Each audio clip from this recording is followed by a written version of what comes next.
Welcome to the Xiong and Klaw podcast.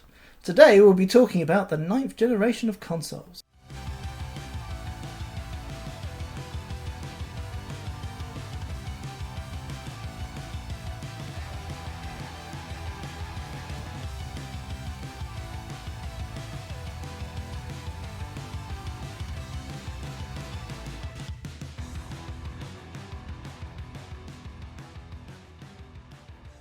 Hi everyone, I'm Klaw. And I'm Xiong. Today we thought we'd have a bit of a chat about the state of the current gen of consoles. Seeing as it's now been about 6 months since the 9th generation of consoles kicked off properly. And before I get a load of hate, yes, I do know that the Switch is technically a 9th gen console, but I think it's safe to say that Nintendo are off doing their own thing, rather than really kind of going any form of head-to-head competition against Sony or Microsoft. So we're going to start it with just a brief background for those who don't know much about the 9th generation. I mean, where have you been? But sure. Yeah. So the 9th generation of video consoles began in November 2020 with the release of the Xbox Series X and Series S and Sony's PlayStation 5. Yeah, literally like a week within each other. Yep. Isn't it? Adding faster graphics processing, support of real-life ray tracing graphics, and output of 4K resolution, in some cases 8K, with rendering speeds targeting 60 frames per second or higher. Yes, that's probably more exciting than the resolution is that the consoles are now supporting a whole 120 Hz. Good luck finding a TV that supports it successfully, but, the feature's there, so, I think they've done some good job at future-proofing things. Both console families introduced a new internal solid-state drive, also known as an SSD, system to be used as a high-throughput memory and storage system for games to reduce and eliminate loading times and supporting in-game streaming. Yeah, which is very exciting, to be honest, because it means that you can actually go from place to place in games without sat there twiddling your thumbs for 30 plus seconds. Bloodborne, I'm looking at you. The Xbox Series S and the PlayStation 5 Digital Edition lack an optical drive while retaining support for online distribution and storage games on external USB drives. Yes. The duration of the 8th generation until the start of the 9th was one of the longest in history. Past generations typically have a 5-year window gap. Yeah, I think they've been slowly getting longer and longer.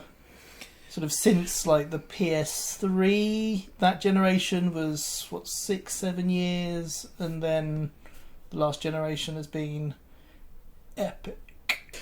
Instead of releasing a new console within the 5-year gap, Sony and Microsoft instead launched mini console redesigns, which were the Xbox One X and the PlayStation 4 Pro. Microsoft also launched a monthly console lease program where you can have the option to buy or upgrade. They did. And Microsoft and Sony had announced their consoles in 2019 for the release at the end of 2020. Prior to the COVID-19 pandemic, when the pandemic struck in March 2020, it impacted both marketing and production of the consoles. The cancelled E3 2020 had been planned as a major venue to premiere the consoles, and instead both Microsoft and Sony turned to online showcases to highlight the systems and the launch games. Both companies acknowledged that the pandemic had strained their production supplies due to the hardware manufacturing slowing down starting in March 2020, but would not impact their console release window, and they set consumers' expectations that the console supplies would be likely limited in the launch window and would slowly become more relaxed as the pandemic waned. And we're still waiting. I did miss a bit out on my notes, but they do go on about the scrappers and all that after that part. So. Oh yeah, I mean, there's been a lot of issues. I mean, it's all kind of COVID-19 related, but then on top of that, you've had a lot of just silicon shortages generally. Oh, yeah. So AMD and Intel are both really struggling to meet demands across all markets at the moment. I mean, before we get into sort of the nitty-gritty about each console, we are staying non-biased due to the fact that obviously because of the shortages and the scalpers, we are still trying to get hold of the PlayStation 5 ourselves. Yeah, so I only really had hands-on time with the Xbox Series X and Xbox Series S, so we can at least, give a hands-on impression of that. But yeah, the PS5 is still sadly eluding us. I mean, let's just let's talk about what we just went through. So obviously, I went through what the new console generation is going to have. They both have SSDs, 4K resolution, maybe some 8K there. Yeah, so I suppose there's a few kind of key points where the consoles are similar but different.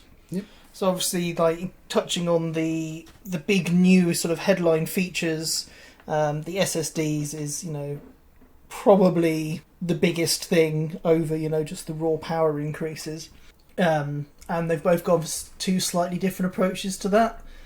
Microsoft's is probably the most fiscally sensible one, but never mind. So in the PlayStation 5, they've gone for proper cutting edge, the fastest of the fast NVMe SSD.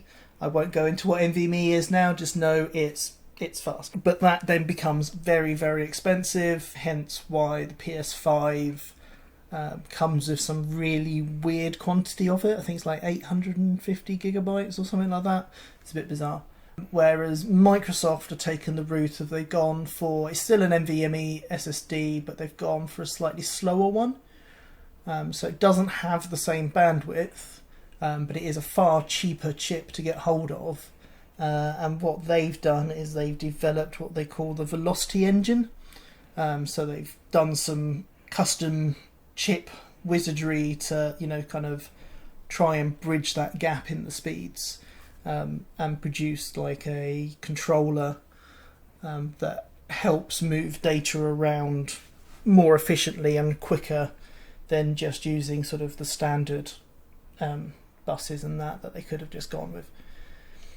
And as we mentioned, the Xbox Series S and the PlayStation 5 Digital Edition, obviously the only difference is that they don't have no CD drive within them, which I own a Series S Xbox and I enjoy it. Yeah, so I will correct you there slightly. So again, probably the big difference between Sony and Microsoft on that one is the PlayStation 5 All Digital is literally exactly the same hardware, apart from it doesn't have the Blu-ray drive in it, whereas the Xbox Series S is a lower powered system compared to the Series X.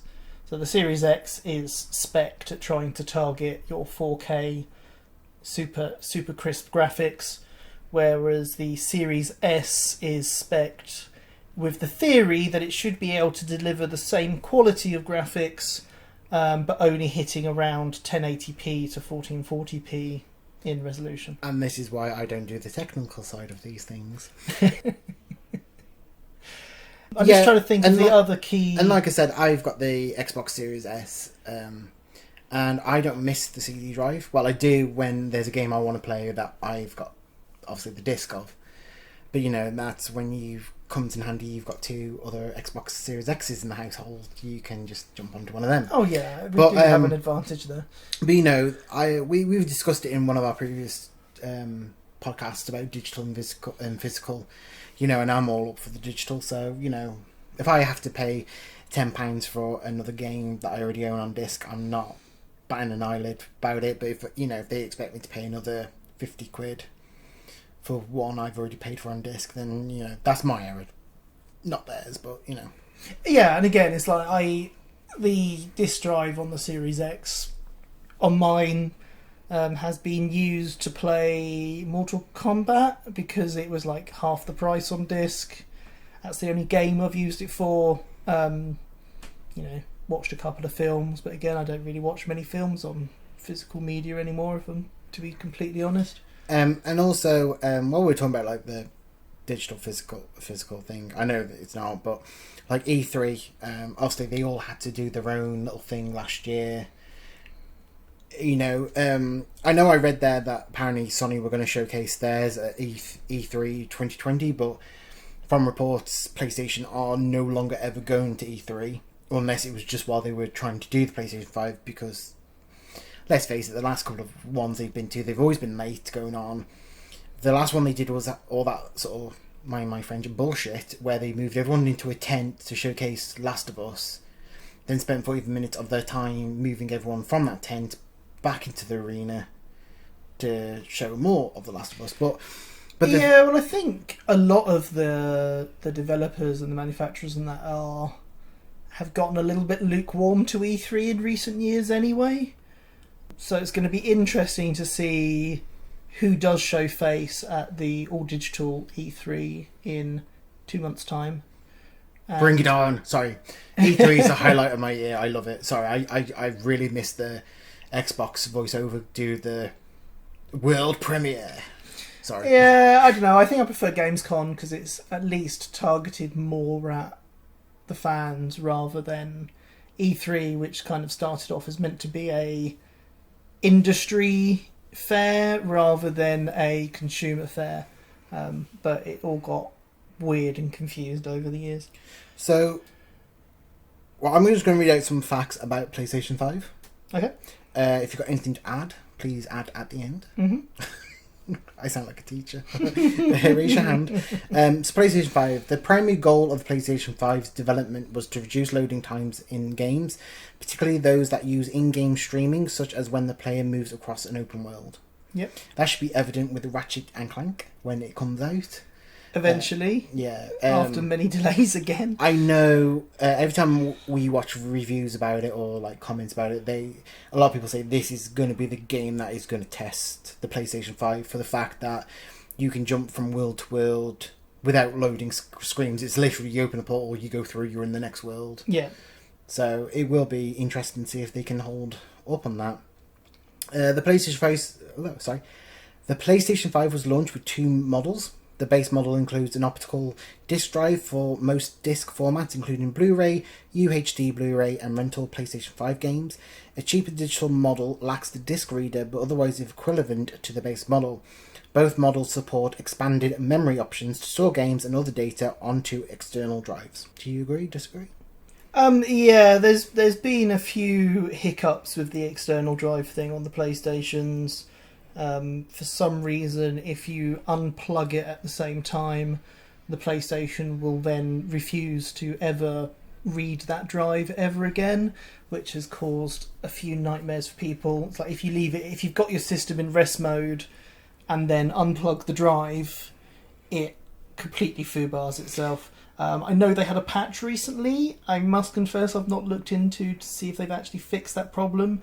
I know they have now at least fixed the issue where you couldn't shunt PS4 games from the internal drive to the external drive and still play them. And they fixed that. And I think you can now finally move PS5 games onto an external drive just for storage purposes, which you couldn't do before. So the last note, I'm sure I read a lot of complaints about this. So, you'll have to correct me if I'm wrong. But okay. PlayStation 5 has mostly complete backwards compatibility with the PlayStation 4 games, with only a limited number of games not currently supported on the console, while the PlayStation Now cloud service is available for users to play games from the older PlayStation consoles. Yes. So I've read a lot of rumours. I don't know if they fixed this, but there was a lot of kick-off about this. The fact that I think one was that people had to pay for PlayStation Now to play these games. Yeah. So it's not a case of insert the disc and play. If you own a PS3 game or a PS2 game, there's no way of just playing it on the PS5. And the fact that there's limit. Well, when I read this, it was obviously on launch. There was very limited backwards compatibility games. Oh, from the PS4, do you mean? No, I like I said, this is going back when it first got launched. I think they just meant. I think when you hear backwards compatibility of all consoles, like PlayStation consoles, you automatically think PlayStation 1, 2. But I think what they meant was 4 was going to be the first one, and they were slowly going to introduce everything else. But I know there was a bit of an uproar about their backwards compatibility. Oh yeah, it's not a patch for Microsoft still. I know there was some weird issues. Not necessarily, it's not really backwards compatibility, but there were some games where if you played the PS4 version, got the upgrade, whether that was a paid upgrade or a free upgrade, depending on what the publisher was letting you do, the save files then weren't transferring. So if you got halfway through the game on PS4 while you're waiting for your PS5, then play the PS5 version of the game, your saves weren't transferring. I think a lot of the companies have kind of done fixes for that now, but definitely originally there was this whole hoo-ha that, you know, it's like, even if you could upgrade the game to a PS5 version properly, you couldn't then continue your save. And of course, the PlayStation 5, when it launched, didn't have, well, still doesn't have all of the promised features active on it. It has an expansion slot for putting in your own like standard PC NVMe SSD drive to expand the storage capabilities. But the two main issues with this are drives that meet the spec that Sony require are few and far between and very expensive. And I think because of that, Sony have currently got that disabled altogether. So you cannot currently expand your storage in the system for actually playing PS5 games on. So with that, we'll talk about the Xbox Series X/S. So Microsoft followed the Xbox One's dual console models, a high-end line and a cheaper model. The performance goals of the Xbox Series X was about 4 times that of the Xbox One X, without sacrificing game development for the lower end of the Xbox Series S. Again, in theory, there have been some developers grumbling that maybe they haven't quite hit the specs right on the S, but it seems that people are generally getting on with it. The Xbox Series X and Series S use an AMD Zen 2 CPU and an RDNA 2 GPU. They do, which is probably another differentiator to the PS5. Is they both are AMD Zen cores, and they are both RDNA chips for the graphics. The big difference being that Microsoft have got a fully fledged RDNA 2 chip, whereas Sony's is a bit of a custom hybrid between RDNA 1 and RDNA 2. Mostly because the PlayStation 5 was ahead in development versus the Xbox. And Sony, I think, were convinced that Microsoft would never go full RDNA 2. And then quite late in the day, obviously they caught wind through their various corporate spies and all the rest of it, that Microsoft had actually gone to AMD and said, we want to use full RDNA 2, which, bearing in mind the RDNA 2 graphics cards for PCs didn't come out until October last year. So it was very much the console was coming out with the latest and greatest, which has never happened before. So Sony had to go back and try and shoehorn in RDNA 2 features into their chipset. The Series X includes an optical disc drive supporting Blu-ray and UHD media, which is absent from the Series S. Both consoles support external game storage, media and online distribution via the Xbox Live. Full backward compatibility was announced for all Xbox One games, including previously supported Xbox and Xbox 360 games, but not including the Kinect games. And I'm still waiting for the Buffy game. Or becoming backward compatible. Yep, both of them. Yeah, so I think it is important to point out that as much as the Xbox has better backward compatibility, for historic reasons, they couldn't just make original Xbox. Thanks for calling the third one Xbox One Xbox. Well done. But the original Xbox and the Xbox 360 have a different enough architecture that for backward compatibility to work, they have to go in and do a little bit of work to create a compatibility file for them. And for various reasons, they've not gone and done that for every last game, but they have done a pretty hefty chunk of the catalogue. I mean, don't get me wrong, there are games there like Star Wars Knights of the Old Republic. I mean, that looks really good for what they've done for the 9th generation. But then you look at the other games they've done, and there's some games where they weren't mainstream games, probably ones you never heard of, they're not even indie games, they're just the ones probably never got took off, and you look thinking, why have you done World of Tanks and not Buffy? But so the main reason for that will be is that a lot of those lesser known, probably cheaper to produce games will have been using like vanilla versions of the Unreal Engine or Unity or something like that. So the little like file that tells it how to do backward compatibility, they can just copy and paste that, because they know it's using a fixed engine that they know what's going on. The problem with some of like the bigger games is that in order, especially late in the generation games, developers will dig into the code a bit more, and they'll do little tricks to get a little bit more power out of the system, and it's those bits of trickery that they use just to produce that extra like special effect in game completely banjaxes the backward compatibility. So, would you like to know how many PlayStation 5 consoles they have sold? Go for it. 7.3 million. Which are impressive figures. Yep. The Xbox have sold 4.5 million. Also impressive figures. Obviously, quite considerably less. About half of both of those are currently sat on eBay somewhere. Yep. But then, yeah, again, when the 8th generation came out, you know, there was that war which would sell better, and Sony did win that one. But then you kind of hear more about the Xbox, if that makes sense. I mean, currently it is way too early to tell. The bottom line is you cannot buy either console by just going on a website. You have to follow a load of trackers, and as soon as it appears at a retailer, you have to buy it within 10 minutes, and that applies to both consoles. So currently, you can't look at those figures as, oh, PlayStation's sold more. I mean, technically it has, but it's more Sony have been able to produce more PlayStations than Microsoft have managed to produce Xboxes. Whether that will hurt them in the long run or not is yet to be seen. I mean, I am on all these stock tracker websites and stuff, and currently the Xbox is coming back into stock more frequently than the PlayStation is, so that gap could be shrunk down before the shortages are resolved. Because, you know, I think we're still looking at shortages for months to come yet, unfortunately.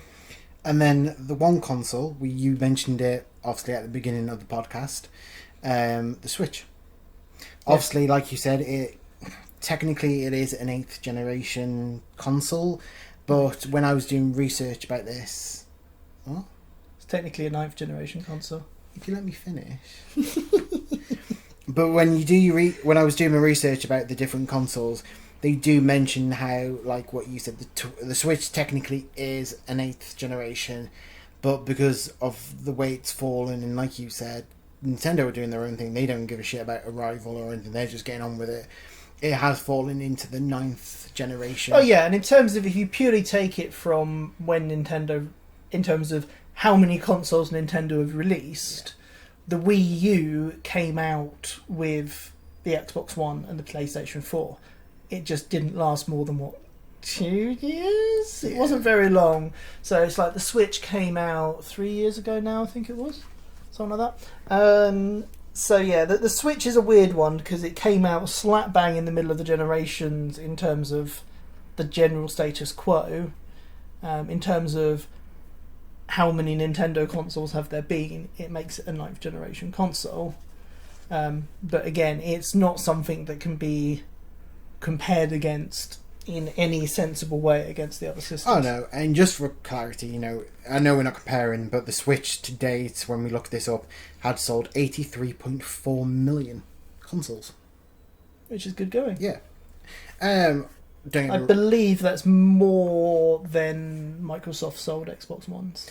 See, the thing I like about Nintendo, and again, I referred to another episode we did, when we talked about the 5th generation. Yep. How when Sony came along, they went against... Did they go against Nintendo, did you say? But they accidentally basically messed up Sega. So, their point for entering the market was that they wanted to show that they could do it and, you know, upstage Nintendo. But obviously Sega got the backlash. And part of that was because Nintendo, because they'd gone so far with Sony and then had to start again, meant that Nintendo didn't even join the race until the PlayStation and the Saturn had been around for a year. See, and that's what I like about Nintendo is, Microsoft has come on the scene with the Xbox, and Nintendo's just like that person over on the other side of the room going, you do you, I'm doing me. Because I know Nintendo Switch do have some of the games that come on all consoles and all that, like Fortnite and The Witcher. I would never thought of a Switch having The Witcher on it, but for me, I like the fact that they try to push more of their own, like, Zelda games and Mario, those kind of, like, home... And interestingly, the GameCube did have Windows CE as an option within its operating system, but part of that came about from Microsoft actually tried to get Nintendo to partner with them wholesale and do a console together, which Nintendo just turned around and went, nah. Part of the reason the Xbox even exists again is because Nintendo didn't turn down a partnership. I know we're talking about the 9th generation, but I think what this goes with it is the fact that Microsoft at the moment as well are buying quite a lot of companies up. Yeah, so I think probably, if we move it onto the software, the big thing that Microsoft is now doing is they're trying to fix past mistakes. So, the last generation or so, they've relied too heavily on hardware and third parties. Obviously the 360 got driven a lot by Halo, and Halo, unfortunately, when it got handed over to 363 games, 363 is 363. They didn't really manage to keep the franchise as alive as I think Microsoft had hoped. Obviously, Gears and Forza have helped them, but they didn't have anything. Well, if we tell the truth, the Halo franchise got killed. I was looking forward to this new one. Because you're back as the Master Chief, and it's just. And we're going off subject, but going off subject and also really fluffing our knowledge. But I think with it does. This new Halo was meant to be the launching title for the new Xbox, and oh god, what a disaster! And they showcased it. Everyone went mental how bad it was.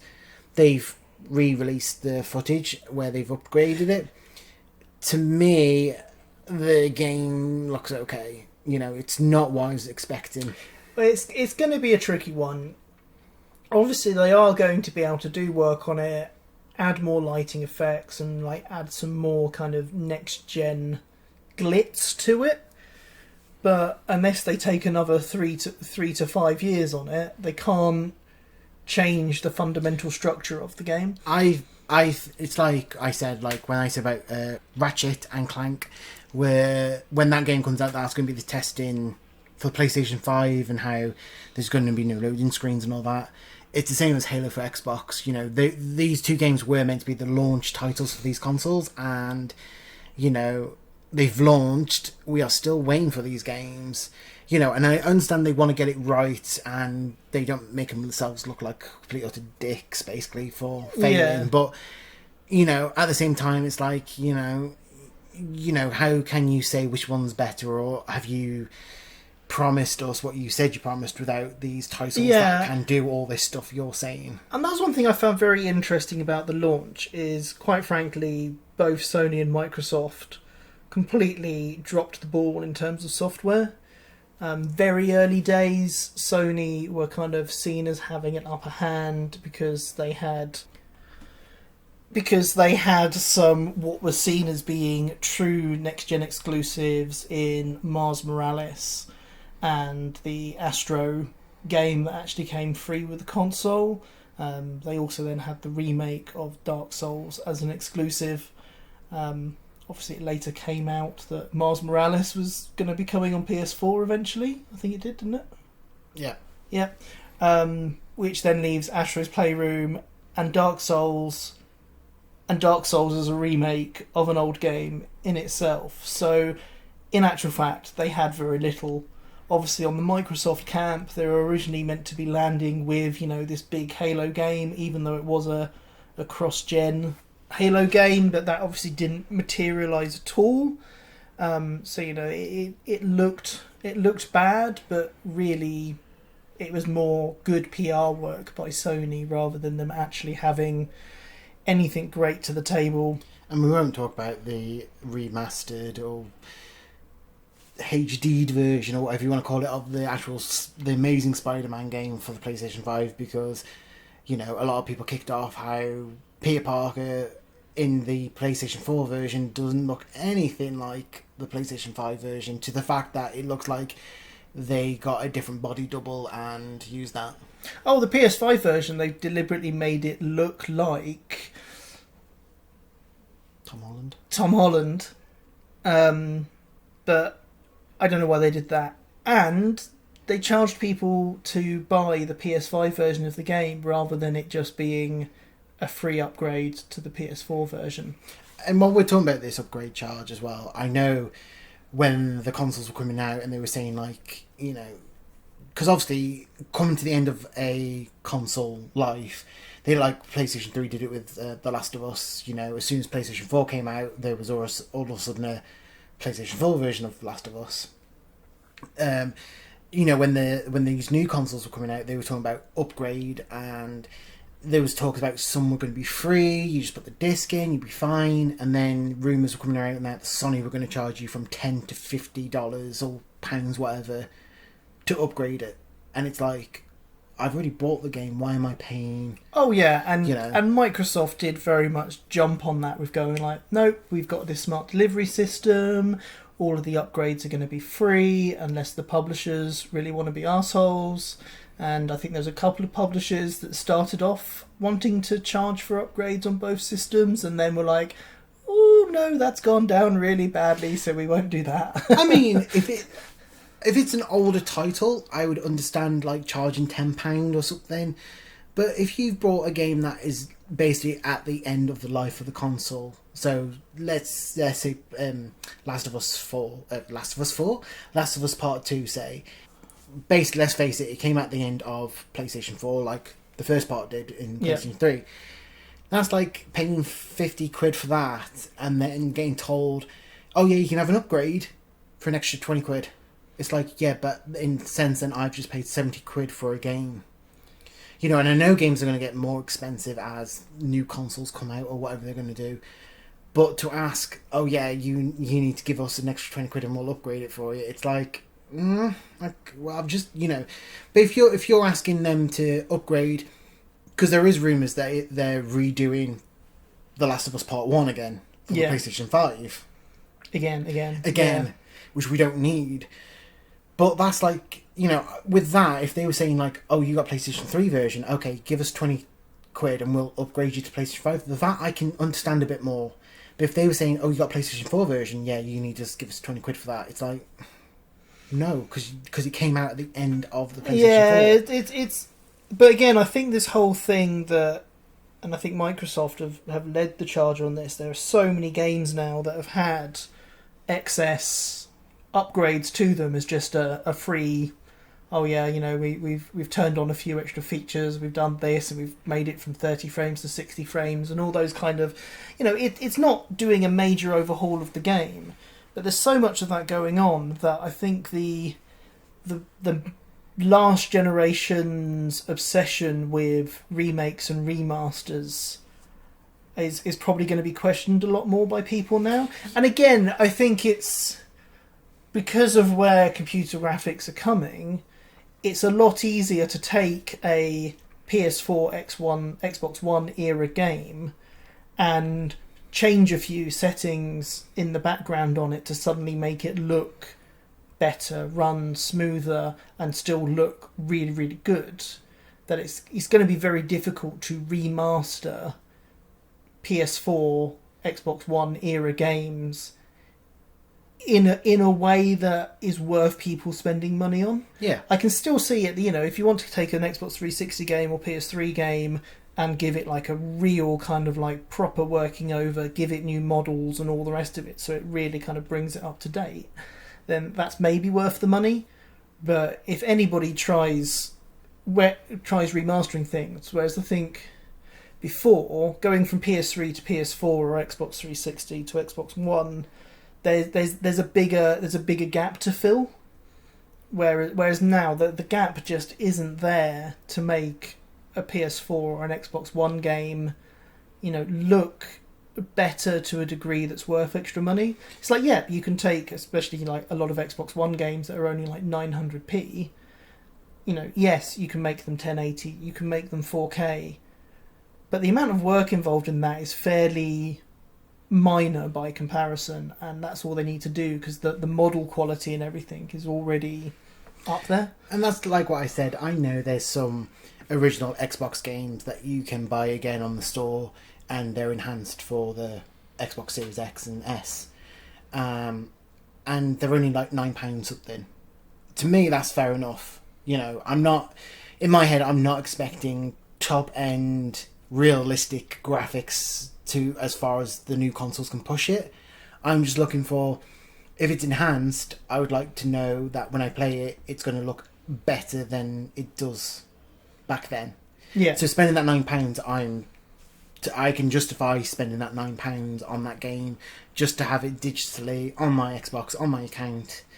But if they're telling me you can have this original Xbox game on your new console, and it's going to be state of the art, realistic, up to 8K, resolution, and they want 50 quid off me. If I really loved the game, then yeah, I would. Oh yeah, and at that point, they're pretty much going to the effort of creating an entire new game anyway. If you took, as we mentioned it before, Knights of the Old Republic, and gave it the remastering treatment of making it look like a modern day game. So if it looked more like the Fallen Order. Yeah. The only thing that the team's not having to do is rewrite the script. Yeah. It's literally, okay, so you've got your script, you've got your your camera work and your positioning, and the voice recordings are probably a good enough quality to reuse them. So you can make the game cheaper, but the expensive part of making the game is still very much there. Yeah. And even then, you'll probably find if they did remaster the KOTOR games, that they would probably even go that little bit further and update some of the control systems, update some of the menu systems, and while yes, it'll be the same story and the same locations, it'll all be made from scratch. And this what we were saying about The Last of Us, the fact that they're planning on making another remaster, or whatever you want to call it, of part 1 of the game from the PlayStation 3. They've already done it for PlayStation 4. Now the apparently rumour is they're doing it for a PlayStation 5 version. Yeah, it's the same as which is more understandable with the Final Fantasy VII remake. I know they're like a year or two away from releasing part 2 of it, but there's talks. The reason it's taken so long is because they're going back over part 1 for PlayStation 5 release. Yeah, I don't know why they're doing that. That seems like a waste of time. And I don't understand why, because the PlayStation 4 version was just mind-blowing. I mean, if you know what Final Fantasy VII looked like back on the PlayStation 1 to what it is now, it is mind-blowing. And I don't understand why they think, right, we need to do this again in this generation. I think in that instance, it's the developers themselves really want to do it. Because the Final Fantasy VII, remake, is, it's a remake plus, because they've, there's new dialogue, they've pulled in story elements from the other Final Fantasy spin-off games. It's not in any way, shape or form a straight, we've just made it look prettier. Because, there's phenomenal amounts of it. It is a new game telling the same story. But I can, if from someone with a keen graphics eye like myself, I can see with the PS4 Final Fantasy VII remake that as gorgeous as it looks, there are parts of the game where they're really having to lean very heavily on a number of tricks to pull it off, and that they've they've got all of the actual character models and all the rest of it look absolutely stunning, but there are definitely areas of the game where the backdrop and the scenery has had to be pared down. There's like areas where even the texture quality is actually quite shoddy if you stop and look at it, which is why they've done it that way. You're focusing on the characters, so most people are only going to notice, hey, look, wow, these characters look amazing. So I can understand why the developers themselves might be like, it's not quite the vision they wanted to deliver. Yeah, I understand that, but then in my head, I'm like, I know it's all about money and everything for these companies, but it's like, why, if they're obviously talking about like Final Fantasy, they know that this game's going to be multiple parts, because obviously it is the original was a 4-disc game, Yeah. And obviously, like you said, they're putting more information in it from like the spin-offs from all of number 7. But what gets me is like, yeah, I understand you can pump part 1 out, pump part 2 out, remake part 1 for this. But then what gets me is like, what are you going to do if you don't get part 3 out in time for this generation and we have a 10th generation, and then are you just going to pump 1 and 2 again out on that? Well, in theory, what they should do is, in my head, which makes more sense, is do part 1, get working on part 2, get that done, and if you've got 5 parts to it, get all 5 parts out, and whatever generation console you're on, you do it all up, and then you release a big massive box set of all 5 parts. And because they are like when I say 5 parts, they're not like the Life is Strange episodes or things like that. They are like a full length 60+ hour game. You just do one big box set on it, and if you're on the 15th generation by then, you bump it all up for that graphics and you sell it for like, I mean it's not going to work for everyone. You pump it out for £100. Yeah, okay, so I'm a big Final Fantasy fan, and I will admit I've never played 7 until the remake. But if they said, all right, here's a big box set of all part 5, like all parts of it, it's £100 plus you get a few extra bits with it, I'm more than willing to go, yeah, I love the game, I'll buy it all. Yeah, it depends on how much, if they are going to give you an upgrade option with it.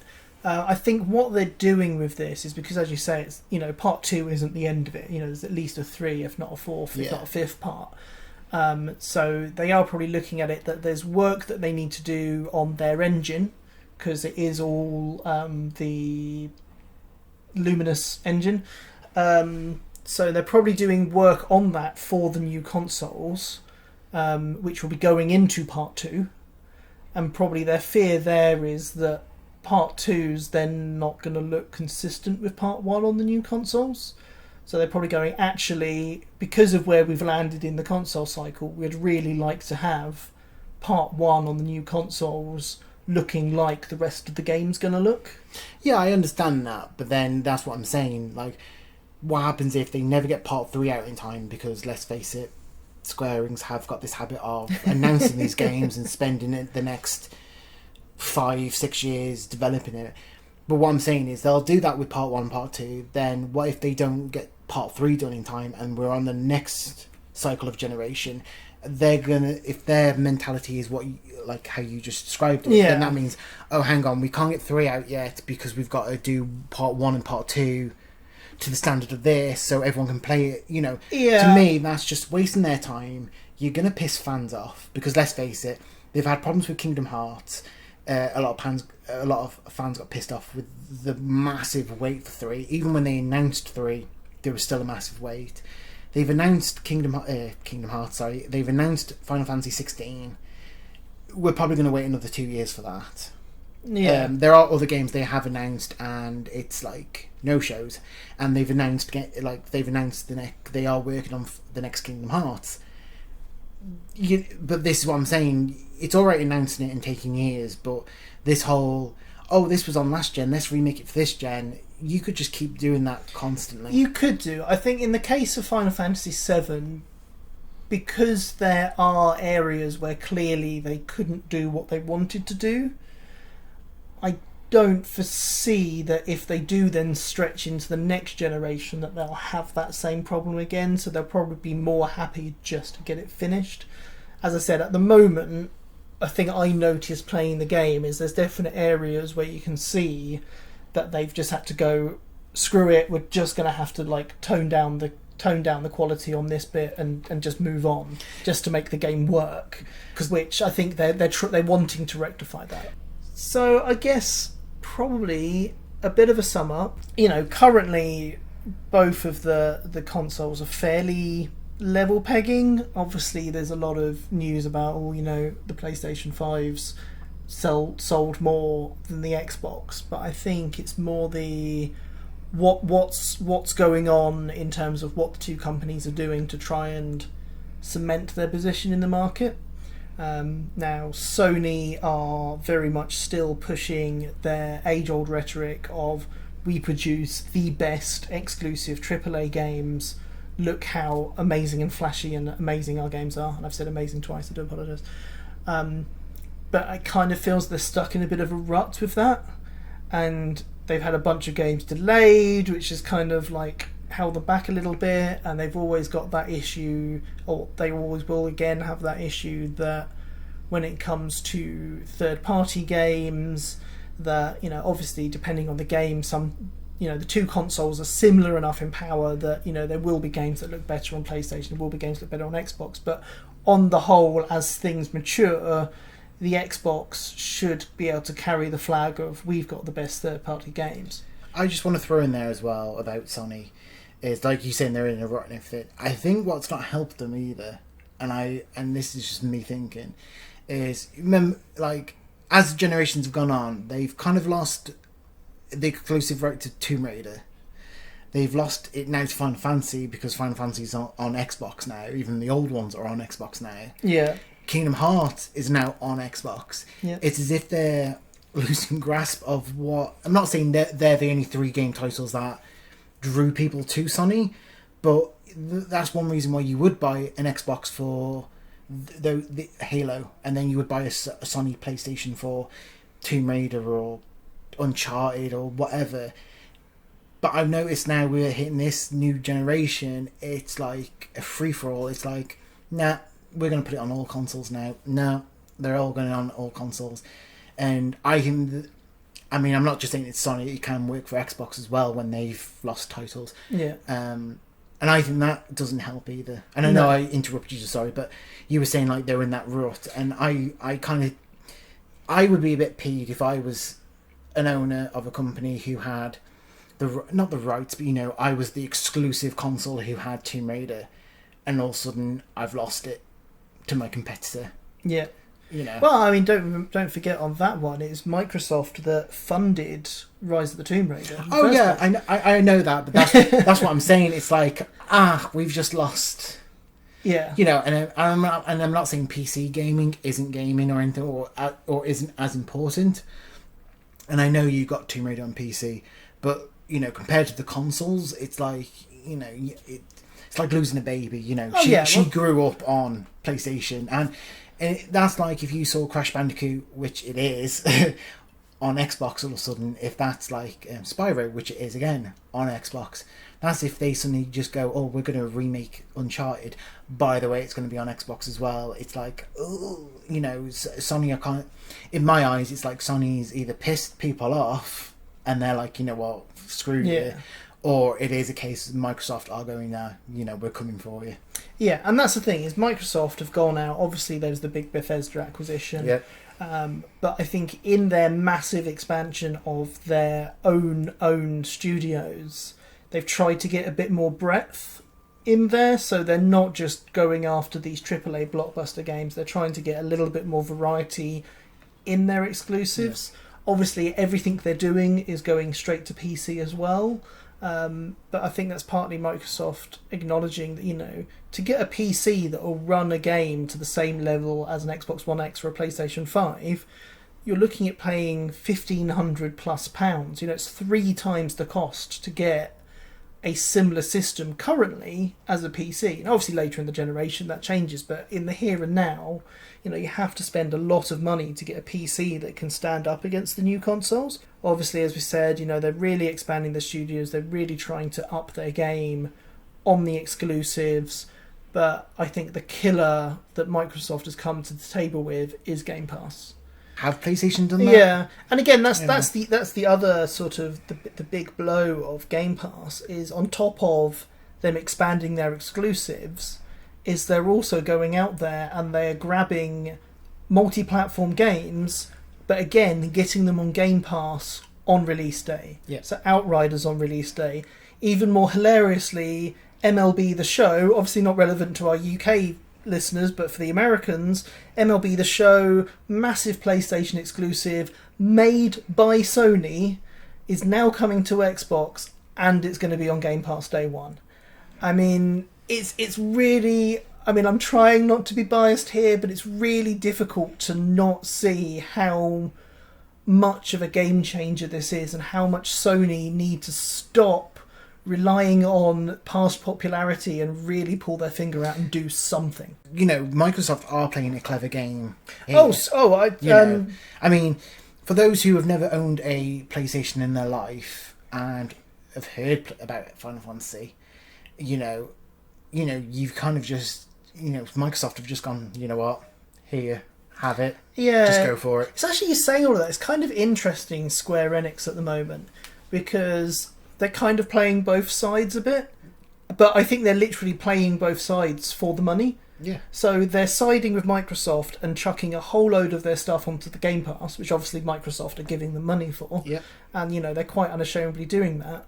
But they're still, on the other hand, quite happy to take Sony's money to make Final Fantasy 16 exclusive for 6 months, to make Final Fantasy 7 Remake an exclusive for however long that's an exclusive for. I'm not convinced that's going to be a forever thing. I don't know at what point that's going to expire, but I would be very surprised if Final Fantasy 7 Remake doesn't make its way to Xbox at some point. Because saying like that is see, if they're going to make, if the rumours are right and they're going to make part 1 for the current gen, if they release that along with 2, or they just release it before 2, I reckon it's going to be cross-platform.